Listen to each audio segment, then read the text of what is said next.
Phone देख रहे हैं आप, मेरा फोन।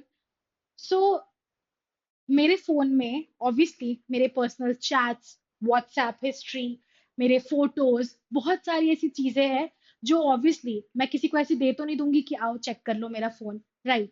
वैसे ही आपके फोन में भी बहुत सारी चीजें होंगी जो आपकी पर्सनल ईमेल्स जैसे कि, या पर्सनल चैट्स हो गए, आपका इंस्टाग्राम हैंडल हो गया, या बहुत सारी पर्सनल चीजें तो रहती ही है हमारे फोन में। इनफैक्ट आई थिंक फोन आज की डेट में एक ऐसी चीज है जिसमें हम सबसे ज्यादा अपने हर एक चीज रखते हैं, कि हम किसी को दे भी नहीं सकते कि वो पूरा चेक कर सके। राइट। क्योंकि इसमें बहुत सारी इंपॉर्टेंट चीजें, डॉक्यूमेंट्स एंड फोटोग्राफ्स भी रहती ही है डेफिनेटली। सो इमेजिन अगर कोई इंसान आपसे फोन छीन ले और चेक करने लग जाए आपकी गैलरी, आपके ईमेल्स, आपका व्हाट्सएप चैट, तो इज इट फेयर? क्या ये आपकी प्राइवेसी का इन्वेजन नहीं होगा? तो ऐसी ही कुछ कुछ चीजें हम रियल लाइफ में भी बहुत सारे लोग फेस करते हैं। लेकिन अगर मैं उस इंसान को रिप्लेस कर दूं पुलिस ऑफिसर से, तब आप क्या करोगे? डर जाओगे, राइट? कि can police search your phone in India? तो देखो, पुलिस ऑफिसर्स ऐसे आर्बिट्ररीली सर्च तो नहीं कर सकते। तो किन सिचुएशंस में कर सकते हैं, कौन सा टेस्ट अप्लाई होगा, यही सब हम इस वीडियो में समझेंगे। बहुत ही जेनरिक सा टॉपिक है जो सबके काम आएगा ही आएगा। ठीक है, तो समझते हैं कि कब पुलिस सर्च कर सकती है। फाइन। तो देखो, सबसे पहला question and the biggest question is, can the police search your phone? तो आंसर होता है यस, लेकिन इसकी कुछ लिमिटेशंस होती है। ठीक है। Not when ever they want, ऐसा नहीं होता कि जब मन किया कर लिया, ऐसा नहीं होता है। Fine. So police can search और seize your mobile phone during a criminal investigation, लेकिन उनकी पावर्स लिमिटेड होती है, अनलिमिटेड नहीं होती है। सर्च एंड सीजर का जो प्रोविजन है वो पुलिस को दिया गया है, स्टैट्यूट ने ही दिया है। कौन से स्टैट्यूट ने? बीएनएसएस ने दिया है। लेकिन वो आर्बिट्ररीली उसे यूज नहीं कर सकते। ठीक है। अब जैसे एक एग्जाम्पल के थ्रू, एग्जाम्पल्स क्या है, ये तीन चीजों के थ्रू ही समझ में आ जाएगा। ठीक है। Their actions are govern by तीन चीजें। तो कौन से वो तीन लॉज है जो गवर्न करते हैं कि पुलिस आपका फोन सर्च कर सकती है कि नहीं?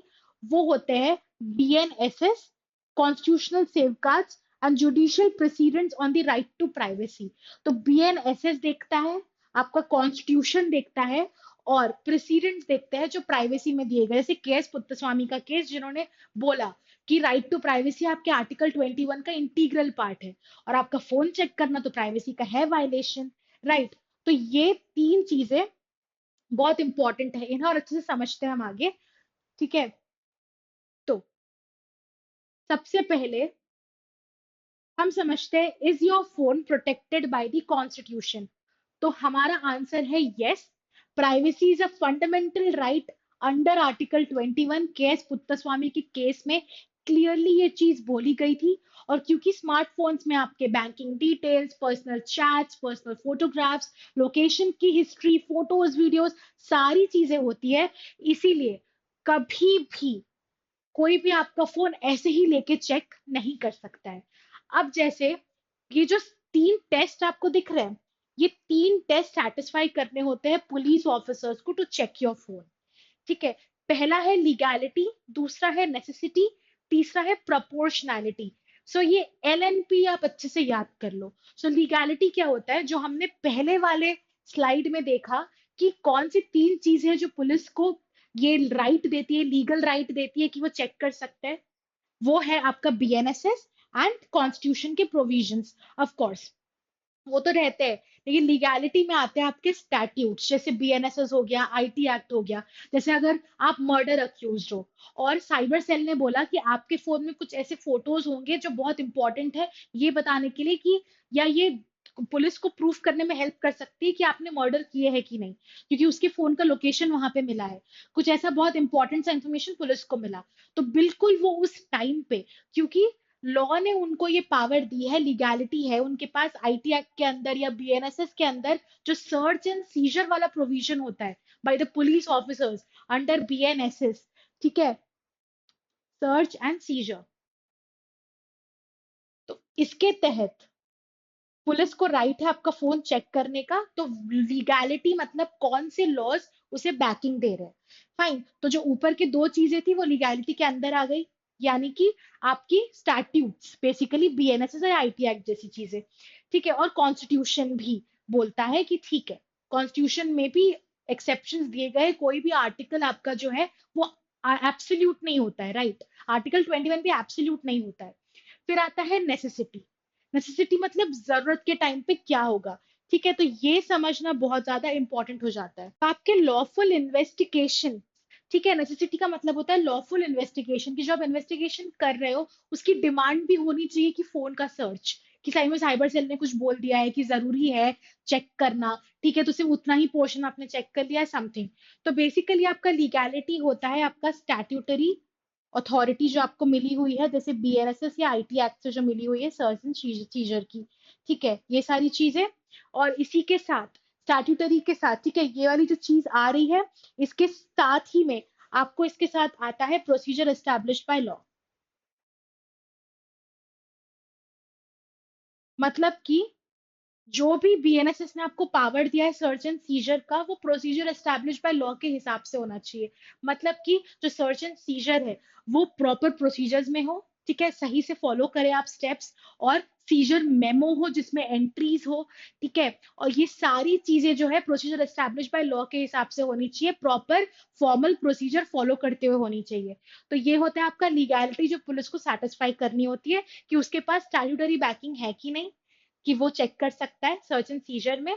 और दूसरा प्रोसीजर एस्टैब्लिश बाय लॉ के हिसाब से ही वो चेक करेगा, ठीक है। ये आपका पहला पॉइंट हो गया। नेसेसिटी में होता है लॉफुल इन्वेस्टिगेशन, कि स्टैट्यूटरी बैकिंग तो है ही, लेकिन इन्वेस्टिगेशन जो है उसकी रिक्वायरमेंट एक्चुअली होनी चाहिए, फोन चेकिंग लॉफुल होना चाहिए वो इन्वेस्टिगेशन, तभी लीगैलिटी वाला पॉइंट सपोर्ट करेगा नेसेसिटी को। तीनों चीजें सेटिस्फाई करेगी तभी पुलिस चेक कर सकता है, ठीक है। और प्रोपोर्शनैलिटी का मतलब है जितना नीडेड हो उतना ही आप एक्सरसाइज करो इस पावर को। ऐसा नहीं कि कोई एक चीज गैलरी देखनी है तो दुनिया जहां का खोद डाल रहे हैं पूरे फोन को। फॉर द टाइम बिंग जितना आपके इन्वेस्टिगेशन की रिक्वायरमेंट होगी फिलहाल के लिए आप उतना ही देखो। तो प्रपोर्शन के हिसाब से चलना होता है, आपका इन्वेस्टिगेशन लॉफुल होना होता है। और लीगैलिटी में देखा जाता है स्टैट्यूटरी बैकिंग, की स्टैट्यूट ने आपको पावर दी है कि नहीं, और दी है तो प्रोसीजर एस्टैब्लिश बाय लॉ से ही आपको करना पड़ेगा, ठीक है। तो ये जो है ये तीन टेस्ट आपको फॉलो करने पड़ेंगे पुलिस को, ये याद रखना है। तो जब भी कभी ऐसा कुछ सुनो या देखो तो याद रखना कि ये तीन टेस्ट के हिसाब से पुलिस आगे बढ़ रही है कि नहीं। And can police randomly check your phone में, तो बिल्कुल नो है answer. Curiosity is not authority, authority proper law से आनी चाहिए। और लीगैलिटी नेसेसिटी प्रोपोर्शनैलिटी का टेस्ट सेटिस्फाई करना चाहिए। तो जैसे कि पुलिस आपको रोड पे रोक नहीं सकती, आपका फोन बिना आपके अथॉरिटी, बिना लॉफुल अथॉरिटी के छीन नहीं सकती, ब्राउज नहीं कर सकती आपका पर्सनल डेटा या फिर इंटरनेट हिस्ट्री, ठीक है। So there must be a lawful investigation. Basically जो हमने टेस्ट पढ़ा था ऊपर, लीगैलिटी, नेसेसिटी और प्रोपोर्शनैलिटी पे, तो जो लीगैलिटी की मैं बात कर रही हूँ, ठीक है, वो स्टैट्यूटरी अथॉरिटी और प्रोसीजर एस्टैब्लिश बाय लॉ, ये दोनों मिला के आपका लीगैलिटी बनाते हैं। और लॉफुल इन्वेस्टिगेशन आपका नेसेसिटी बनाता है, ठीक है। और ये सारी चीजें प्रोपोर्शन में होनी चाहिए, ये आपका प्रोपोर्शनैलिटी टेस्ट बताता है। तो ये देखो, ये तीनों चीजें मिला के ये तीनों टेस्ट बना रहे हैं, ठीक है। तो ये आपको ये तीन चीजें अच्छे से याद रखनी पड़ेगी। फाइन। अब इसके बाद देख लेते हैं व्हेन कैन पुलिस सर्च और seize your phone. So police में लॉफुली सर्च और seize your phone when it is relevant evidence in a criminal investigation, जब एक्चुअली में वो एक एविडेंस की तरह काम करेगा किसी क्रिमिनल इन्वेस्टिगेशन में, कि बिना उसको देखे हम समझ नहीं पाएंगे कि अक्यूज्ड कौन है, बहुत जेन्युइन सा कोई कंसर्न होगा तब। They hold a valid search warrant. Again test तो है ही, लेकिन सर्च करने के लिए उनको मजिस्ट्रेट से सर्च वारंट लेना पड़ेगा, जैसे घर सर्च करने के लिए होता है, ठीक है। वैसे ही सर्च वारंट तो लगेगा ही, और वो टेस्ट सेटिस्फाई करने पड़ेंगे। और urgent circumstances justify immediate action to prevent destruction, तो वो अलग होता है। अगर मजिस्ट्रेट से आप बात कर लो, या लॉ ने अगर लिखा है कि फरार होने के चांसेस ज्यादा है उस अक्यूज के, अगर हम सर्च वारंट निकालने में टाइम वेस्ट करने लग गए तो वो भाग भी सकता है। तो वो नेसेसिटी पर डिपेंड कर रहा है, ठीक है। वो आपका नेसेसिटी के हिसाब से, लॉ के हिसाब से वो देखा जाएगा। फाइन। अब इसके बाद आ जाते हैं कि the procedure police must follow. बहुत ही इजी है, having the power is not enough, police must follow legal procedure. जैसे वो ऑथराइज बाय लॉ होने चाहिए, जैसे कि लीगैलिटी प्रिंसिपल ने बोला, वो फेयर भी होना चाहिए, प्रॉपरली डॉक्यूमेंटेड होना चाहिए जो भी आप सर्च एंड सीज कर रहे हो, और ट्रांसपेरेंट होना चाहिए पूरा का पूरा आपका सर्च एंड सीजर जो इन्वेस्टिगेशन आप कर रहे हो। ठीक है, फेलियर टू फॉलो दिस में make the search legally challengeable, तो आप उसको चैलेंज कर सकते हो वरना कोर्ट में। ठीक है, जो पुलिस ने सर्च किया आपके फोन को, कि आपकी प्राइवेसी का वायलेशन हुआ। ठीक है, तो 4 इंपॉर्टेंट स्टेप्स है जो बस याद रखने हैं, कि पहला है लीगल अथॉरिटी, वो आपका बता ही दे रहा है लीगैलिटी वाला टेस्ट। ठीक है, नॉर्मल रूल है मजिस्ट्रेट सर्च वारंट, एक्सेप्शन में वारंटलेस सर्चेस भी होते हैं, पर वो लॉ जो है वो ऑथराइज करना चाहिए। ठीक है, तो लीगल अथॉरिटी में ना ही सिर्फ आपका स्टैट्यूटरी बैकिंग, मतलब सर्च एंड सीजर का बीएनएसएस और आईटी एक्ट वगैरह जैसे लॉज तो देते ही है, लेकिन लीगैलिटी में फिर आप ये भी जोड़ सकते हो कि मजिस्ट्रेट के एंड से सर्च वारंट, मजिस्ट्रेट भी सुनेगा कि क्यों चाहिए सर्च वारंट, तो ऑफ कोर्स मजिस्ट्रेट भी अपना लीगल माइंड लगाएगा एवरीथिंग, एंड देन मजिस्ट्रेट जो है अपना सर्च वारंट इशू करेगा उसे। ठीक है, तो ये लीगैलिटी, लीगल अथॉरिटी मिलनी चाहिए पुलिस को करने के लिए। फाइन, जो कि बीएनएसएस के अंदर ही यूजुअली होती है। फिर दूसरा स्टेप है रीजंस मस्ट बी रिकॉर्डेड। तो if police conduct a search without a warrant अगर कर रहा है, तो बिकॉज ऑफ अर्जेंसी तो वो रीजन जरूर बाद में रिकॉर्ड करेंगे कि क्यों इमीडिएट एक्शन लेना पड़ा, क्यों वारंट ऑब्टेन करने में डिले हो जाता है, ऐसे क्यों बोल रहे हो आप, कि क्या लॉस ऑफ एविडेंस हो जाता है उससे, तो लिखो। So this act as a safeguard against arbitrary searches. ठीक है, अदरवाइज जनरल रूल है कि सर्च वारंट तो लगता ही है, तो बिना वारंट दिखाए वो आपका फोन सर्च नहीं कर पाएंगे। स्टेप 3 है proper search and seizure. Whenever a mobile phone is seized, police should prepare seizure memo, जो मैंने बोला प्रोसीजर एस्टैब्लिश बाय लॉ, ये भी लीगैलिटी प्रिंसिपल का पार्ट है, लीगैलिटी टेस्ट का। लीगैलिटी, नेसेसिटी और आपका प्रोपोर्शनैलिटी। लीगैलिटी में आपका आता है स्टैट्यूटरी अथॉरिटी, जिसमें आपका मजिस्ट्रेट से सर्च वारंट निकालना बीएनएसएस ने बोला है, तो बीएनएसएस के अंदर करना, ये सब आ गया। और जो आपका सीजर मेमो है वो आ जाता है वही लीगैलिटी के अंदर, आपका प्रोसीजर एस्टैब्लिश बाय लॉ में, कि सीजर मेमो या पंचनामा आपको फाइल करना होगा, लिस्ट ऑफ सीज्ड आर्टिकल्स का एक डॉक्यूमेंट तैयार करना होगा, इंडिपेंडेंट विटनेसेस जहां जहां आपको मिल रहे हैं उसकी भी आपको लिस्ट पूरी रखनी होगी रेडी। ठीक है, इससे ट्रांसपेरेंसी बढ़ती है। फाइन। फिर फोर्थ स्टेप है ऑडियो वीडियो रिकॉर्डिंग। तो यहाँ पे जो है सेक्शन 105 ऑफ बीएनएसएस को लाया गया है। बीएनएसएस का मेन एजेंडा क्या था, न्यू क्रिमिनल लॉज क्यों लाया गया था, क्योंकि इससे हमें ये दिखाना था कि क्योंकि टेक्नोलॉजी एडवांस हो रही है तो हम भी इलेक्ट्रॉनिकली जा सकते हैं। ओके, जैसे ईएफआईआर का एक्सप्रेस प्रोविजन आ गया, वैसे ही इलेक्ट्रॉनिकली वीडियो कॉन्फ्रेंसिंग की मदद से कोर्ट प्रोसीडिंग्स भी हो सकती है। तो वैसे ही improves accountability and transparency in every search. तो one of the biggest reforms under BNSS is कि process of search and seizure अब ऑडियो वीडियो रिकॉर्डेड भी हो सकता है, प्रिफरेबली थ्रू इलेक्ट्रॉनिक मीन्स। जो भी सर्च कर रहे हैं वो उसकी रिकॉर्डिंग कर सकते हो कि पुलिस क्या क्या देख रहे हैं, ताकि वो अपने पावर का मिसयूज ना करे। ठीक है, and forwarded to the magistrate without delay, कहीं वो कुछ ऊटपटांग चीजें तो नहीं देख रहे, तो ये सारी चीजें जो है इसको कंट्रोल करने में मदद करती है। ठीक है, तो आपको ये 4 चीजें जो है याद रखनी है, ये 4 स्टेप्स याद रखने हैं।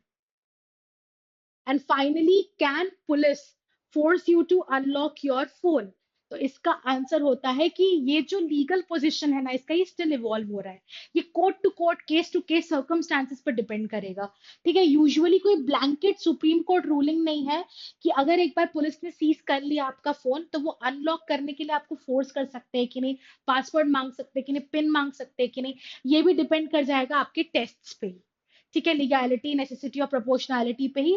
पर ऑफ कोर्स आप डिमांड कर सकते हो, रेस कर सकते हो कॉन्स्टिट्यूशनल क्वेश्चंस कि मेरा फंडामेंटल राइट ये वायलेट हो रहा है, और प्रोटेक्शन अगेंस्ट सेल्फ इंक्रिमिनेशन। मतलब अगर आपको लग रहा है आपने सच में कुछ किया है, लेकिन अगर मैंने फोन दिखा दिया तो ये तो मेरे अगेंस्ट ही इंक्रिमिनेट हो जा रहा है।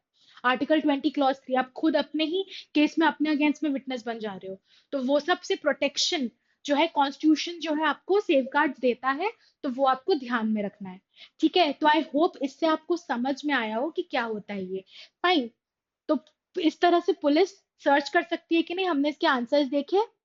तो थोड़ा सा आपका टाइम लूंगी बताने के लिए कि जुडिशरी गोल्ड लाया है राजस्थान एपीओ कोर्सेज, जिसमें आपको मिलेंगी राजस्थान एपीओ प्रीलिम्स के कोर्स विद 20 फीचर्स, जहां इंग्लिश हिंदी दोनों में लाइव और रिकॉर्डेड क्लासेस होती है, न्यू एंड अपडेटेड सिलेबस मिलता है, ई बुक्स और 30 प्रैक्टिस टेस्ट। तो वही प्रीलिम्स प्लस मेंस इसके लिए भी कोर्स है, जहां इंग्लिश हिंदी दोनों लैंग्वेज में आपको लाइव और रिकॉर्डेड क्लासेस मिल जाएंगी with new plus updated syllabus, ebooks and 40 plus practice test. तो अगर आप इंटरेस्टेड हो एग्जाम ओरिएंटेड प्रिपरेशन में, ठीक है, और डिटेल सोल्यूशन एक्सप्लेनेशन आपको पसंद आते हैं, समझने में इजी होता है, तो बिल्कुल एनरोल कर सकते हो। और यहाँ पे कोड दिया हुआ है, इसे यूज करोगे तो 15% ऑफ भी मिलेगा।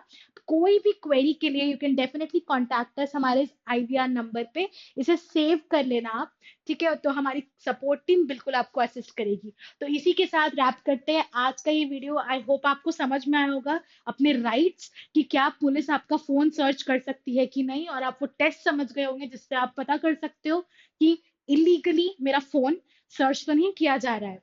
सो I hope you like the lecture. Thank you so much सुनने के लिए।